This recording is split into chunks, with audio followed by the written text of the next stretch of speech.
Welcome to the Devotional Reflection Series. This is a weekly time to pause, reflect on what God has been speaking to our hearts, and go deeper into His Word together. Let's begin. Before we pray today, let's go to the Word that is 1 Peter, verse 6 through 9. It declares, "In this you greatly rejoice, though now, for a little while, if need be, you have been grieved by various trials, that the genuineness of your faith, being much more precious than gold, that perishes, though it is tested by fire, may be found to praise, honor, and glory at the revelation of Jesus Christ." Brothers and sisters, before we pray together, I want to encourage you that before you go about your day today and you encounter disappointments, setbacks, failures, mistakes, obstacles, maybe you're going through loneliness, and we're talking about things that attempt to disrupt your peace of mind. In the midst of all of these things, I want you to know this, that you can rejoice and have joy in the face of trials. Why can we have joy in the face of trials? Because Peter says in verse 6, "In this you greatly rejoice." In the trials that you're going through, you greatly rejoice. In this particular Bible text, the believers in Jerusalem had been scattered to Asia Minor, which is today known as Turkey. They had to leave their homes, their family, their friends. They had to flee because of persecution. So they were in a foreign land, unfamiliar territory, and they were going through trials and tribulations, troubles and problems. And so Peter is writing this letter to encourage them. And in this particular text, he is reminding them of why they can rejoice in the face of trials. They can rejoice and you can rejoice because you have a living hope. This living hope is Jesus Christ, and in Him you have an inheritance. And Peter lets them know why they can rejoice in their living hope, why they can rejoice as they go through trials. And the first thing he tells them, which is the first thing I will encourage you with today, is that trials, your troubles, are only for a season. Your troubles are only for a season. The scripture says in verse 6, "In this you greatly rejoice, though now for a little while." Peter says, for a little while. So your troubles are temporary. Your season is temporary. It's only for a while. So don't make permanent decisions off temporary circumstances and temporary seasons. God has a start to this season, but He also has an end to it. Now, we put on dirty clothes and we put it in the washing machine. The clothes are only there for a season. In order for the clothes to wash properly in the washing machine, they have to complete the cycle. And God wants you to complete your cycle in this season. Normally the washing machine fills, it washes, it rinses, and it goes through its final spin, and then it's complete. There is a purpose for that entire process. And here's the problem. We try to escape the process prematurely. We don't realize that this is only for a season. Peter says it's for a little while. Our job is to hold on to the living hope in that cycle. The Bible says in James 1:4, "Let patience have its perfect work in you." So don't run from your problems. Learn how to be teachable in the midst of your problems. Instead of wanting out, ask the Lord, what exactly is He trying to teach you in this season? Because it's only for a season. Peter also says, if need be. The trials are only for a little while, but then he says, if need be, you have been grieved by various trials. Know this, brothers and sisters, that trials are needed for a reason. Trials are needed in your life. Peter says, if need be. This indicates that there are special times when God knows that we need to go through trials. See, the process is so important to God that he will refuse to bring you out on purpose until you develop, until he wants the desired results in your life. So whenever you pray for something, be ready to go through the process, because God knows what trials to allow in your life. The process is so important to God that even when you want out, he will refuse to unlock the lid to bring you out, because he knows that what Peter says, it's needed in your life. These trials are needed to shape and mold you. These trials are needed to develop you. These trials are needed that you may seek God. This is why he told Paul 3 times. Paul asked for the Lord to take the thorns away. Paul says, the Lord says, my grace is sufficient. My power works best in your weakness. See, God knew that Paul needed those thorns in his life in that particular season. There are some thorns in your life today that you may think doesn't need to be there, but God knows exactly what needs to be in your life, and he knows when to take it out of your life. Just know this, brothers and sisters, it's needed because his grace is sufficient. His power works best in your weakness. These things happen that you may grow. A lot of us want to go through something, but God wants you to grow through something. Are you growing? Are you teachable in this season? Are you saying yes to God's will and to God's way? God is interested in you growing through the season. This trial is needed in your life for a reason. Peter says, if need be. And the third thing, trials are needed to test and empower your faith. The Bible says that the genuineness of your faith, being much more precious than gold that perishes, though it is tested by fire, may be found to praise, honor, and glory at the revelation of Jesus Christ. So trials are needed to test and empower your faith, the genuineness of your faith. Now, when that cycle is complete on the washing machine and you pull those clothes out of the washer, they then got to be put in the dryer, the hot fire, after the process. When they are complete, fresh and clean and lacking nothing, it is indeed satisfying. This is the expression of this Bible text when you've went through the process. When God has brought you through the cycle of life, through the cycle of the season that he wants you to go through. God wants you to be found praise, honor, and glory at the revelation of Jesus Christ, as it says in verse 9. See, 1 Corinthians 3:13 says, every man's work shall be made manifest, for the day shall declare it, because it shall be revealed by fire. And the fire shall try every man's work of what sort. So your work will be tried by fire. Everything will be tried by the fire of God. So brothers and sisters, as you work, as you go about your journey, work and go about your journey to please the Lord, because it is God who you will stand before one day. And you might as well go ahead and rejoice in your trials, because trials are there for just a season. Trials are needed for a reason that you may develop. And trials are needed to test and empower your faith, because the only thing that pleases God is our faith. So your faith has to be trained and tested. So brothers and sisters, know this. You can go through trials. You can go through trouble, because God is in control. He knows how high to turn the temperature. He knows how low to turn it. He knows exactly what you need, because he's a sovereign God. So you rejoice that God is up to something, and remain teachable in this season, because how you respond in the trial will determine who you are becoming.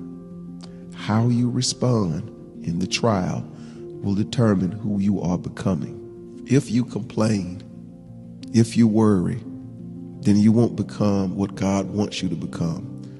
But if you remain teachable, if you remain open to what God is going to do and open to his will, then you will become more like Christ. You will become who God wants you to become. So brothers and sisters, rejoice in the trial.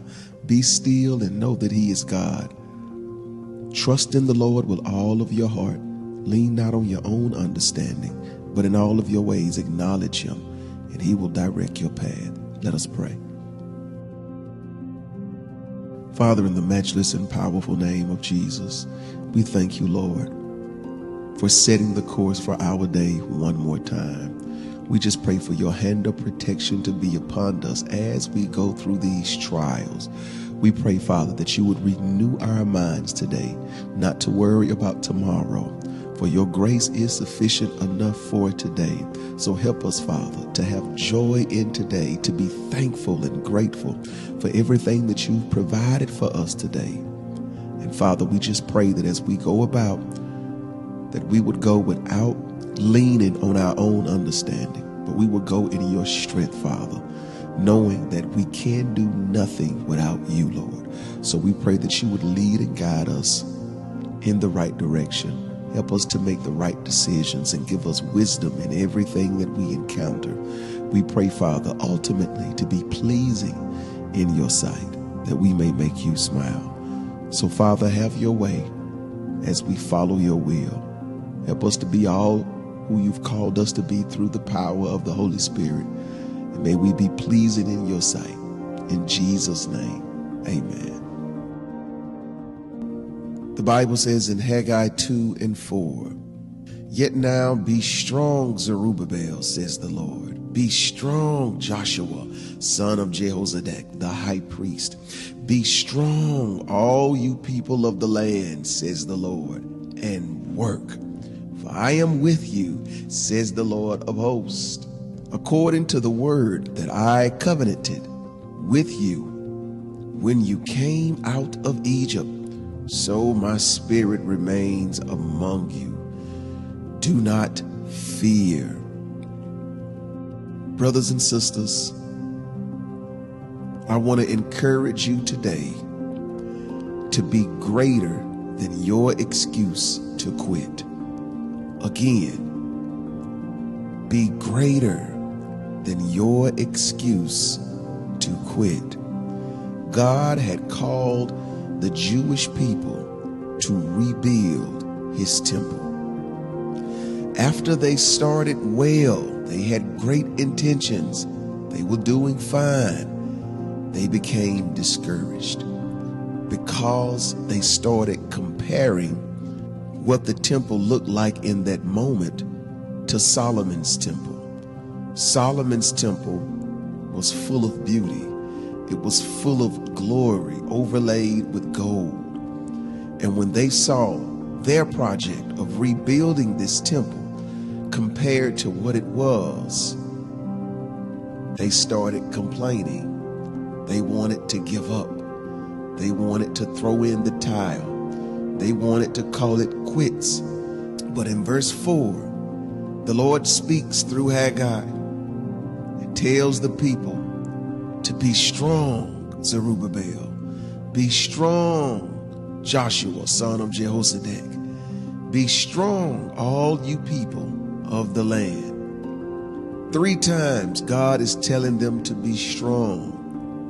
God is telling us in anything that we do, be greater, be strong, be greater than your excuse to quit.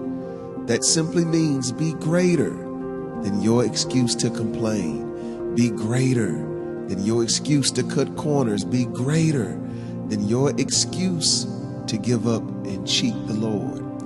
And it's true that reality hit. Some of you may say, how can I be greater when I'm really tired? How can I be greater when I'm really frustrated? How can I be greater when I have ups and downs, and some days you're sad and some days you're happy, and some days I don't know what to feel. Some days I don't know if I'm coming or going. How can I be greater when this is my reality? Here's the reason you can be greater and you can overcome every excuse. It is because God is on your side, brothers and sisters. The Bible says in Haggai 2, verse 4 through 5, let's take a look again. He says, "Yet now be strong, Zerubbabel, says the Lord, and be strong, Joshua, son of Jehozadak, the high priest, and be strong, all you people of the land, says the Lord, and work, for I am with you, says the Lord of hosts, according to the word that I covenanted with you when you came out of Egypt. So my spirit remains among you. Do not fear." God is calling you not to fear because he's with you. This is why you don't have to give up, because God is with you. You may be tired, but he's with you. You may be frustrated, but he's with you. You may be going through the ups and downs of life, but he is with you. You might not feel great, but greater is he that's in you than you that's in the world. You might not feel good today, but he's working all things together for the good. You might not feel like fighting today, but the Lord promises you that he will fight all of your battles. God is on your side. He says, "I am with you." But then he says, "According to the word that I covenanted with you when you came out of Egypt, so my spirit remains among you. Do not fear." God is simply telling us, and he's telling you today, the same way he loved you when he saved you is the same way he loves you now. God's love hasn't changed towards you. He loves you. And this is why you don't have to quit, because he's faithful. He's going to carry you in your weakness. He's going to give you eyes to see when things get dark. He's going to give you the strength to endure when you get burned out, because he is faithful. This is what it means when it says the Lord is with you. He's faithful to give you everything that you need when you need it. He may not give you everything, but he promises to give you what you need when you need it. The Bible says he will supply all of your needs according to his riches and glory. So you don't have to worry. You don't have to be afraid. You don't have to quit.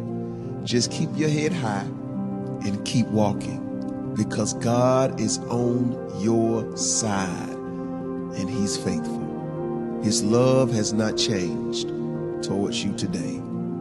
So go in peace. Walk in joy in your journey today. Walk in worship with a smile on your face, because you're the apple of his eye.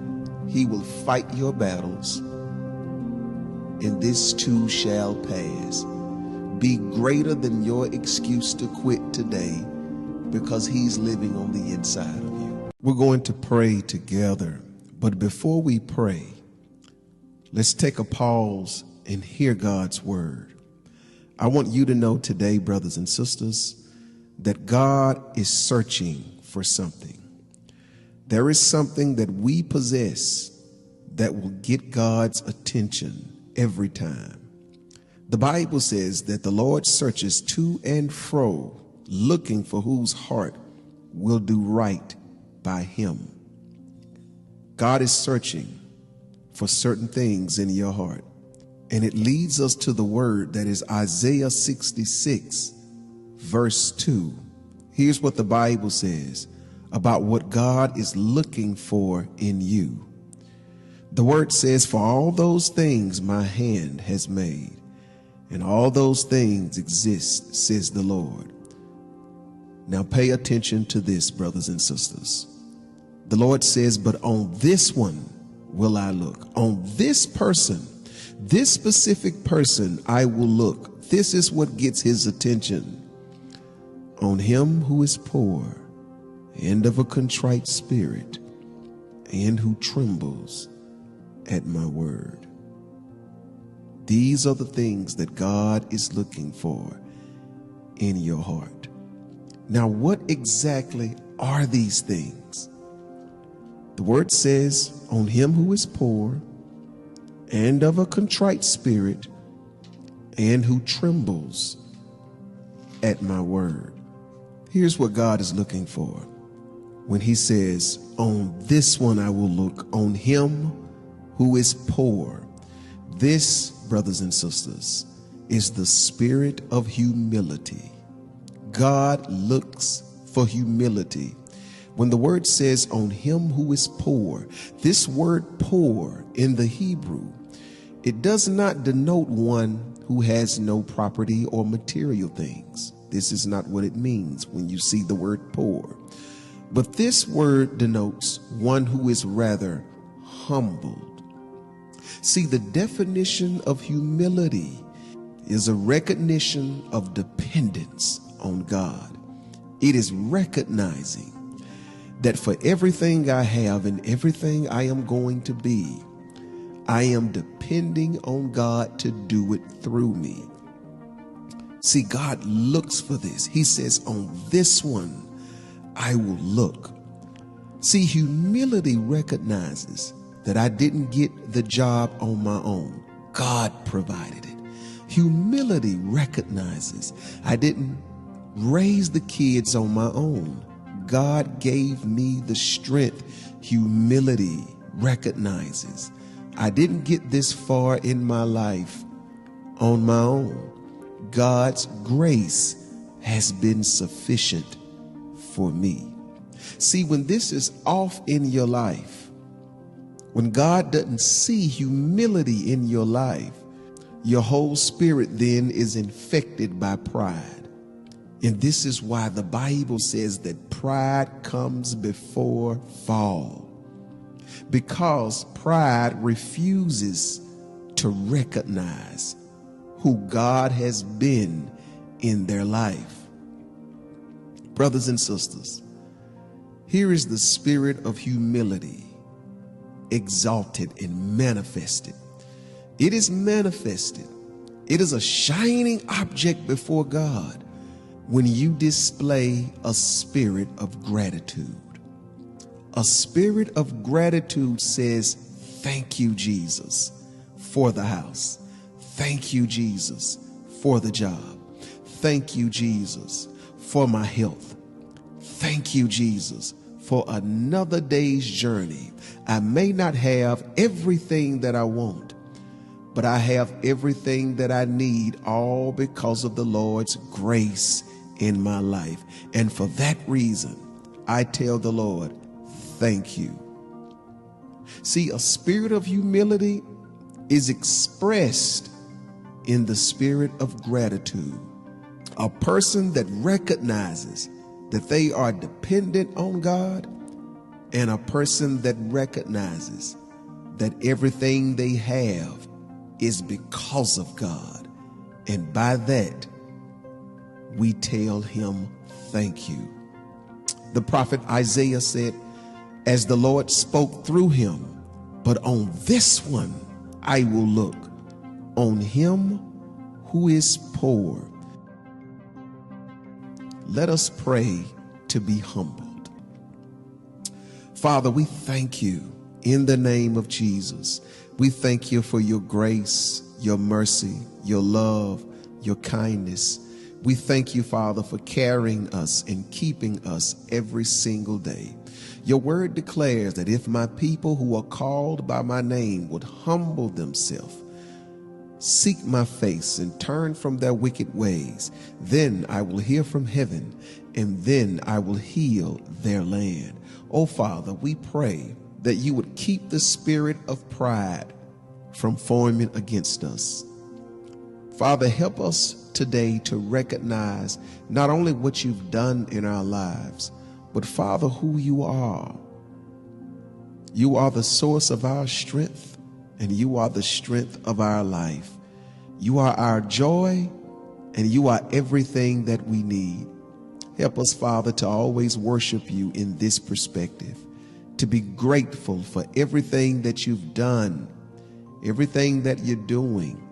And we're grateful, Father, for everything that you're going to do, because your word does not lie. So, Father, we pray that you would keep us humbled. For your word declares that if we humble ourselves under the mighty hand of God, then in due season you will lift us up. So, Father, we pray to look to you and you only, to depend on you, and to thank you, Father, for another day's journey. May the words of our mouth and the meditation of our heart be acceptable in your sight, O Lord, our Savior and Redeemer. In Jesus' name we pray. Amen.